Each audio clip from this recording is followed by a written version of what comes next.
Message du 11 juin 1987. Vassoula écrit entre parenthèses « Maintenant, la plupart des meubles ont été emmenés et je suis à la recherche d'une chaise pour pouvoir m'asseoir pour écrire. La maison est encore pleine de désordre après le départ des déménageurs. Des tas de papiers, de bouteilles, de chaussures, de ceintures traînent par-ci par-là sur tous les bureaux. Et cependant, au milieu de ce déménagement, et alors que nous devions encore préparer pour nos adieux des dîners buffets, l'un pour 80 personnes, l'autre pour 30, la main de Dieu ne m'a pas lâché.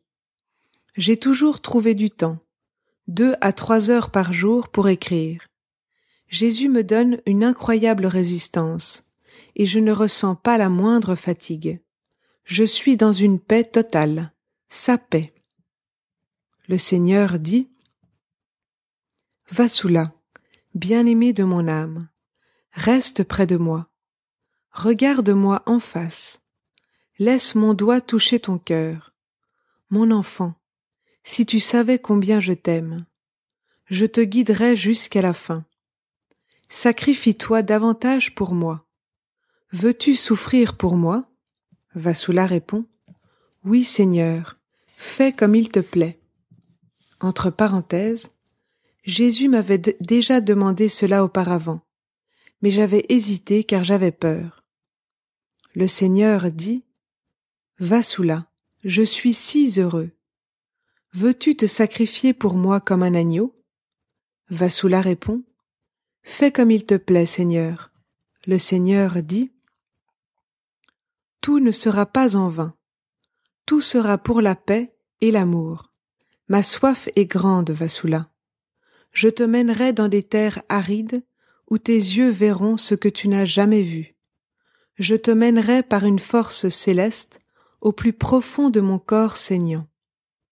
Je te désignerai de mon doigt tous les pécheurs sacerdotaux, qui sont les épines de mon corps. Je ne les épargnerai pas. Je suis épuisé. Mes plaies sont plus béantes que jamais. Mon sang jaillit.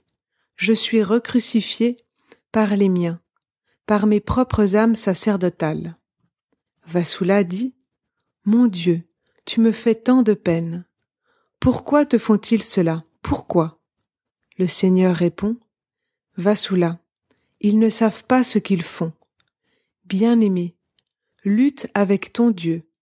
Sois désireuse de faire face à mes souffrances et de les partager avec moi. » Vassoula dit « Je le désire pour te consoler. Souviens-toi de ceux qui t'aiment. » Le Seigneur dit « Ils sont les bien-aimés de mon âme. J'ai besoin de plus de ces âmes qui immolent leur cœur pour moi. Je les aime. J'ai confiance en elles. Elles mangent de moi. Elles sont mon sacrifice. Elles sont les doux pétales qui remplacent mes épines. Elles sont ma myrrhe. Vassoula, n'aie pas peur. Nous pénétrerons encore plus profondément, là où prévalent les ténèbres. Je te conduirai. » Entre parenthèses, plus tard, mon âme a commencé à sentir l'amertume de Dieu. Toute boisson, toute nourriture était amère dans ma bouche. Il m'a fait boire de son calice. J'avais alors de la peine à respirer. Mon âme et mon corps me faisaient mal.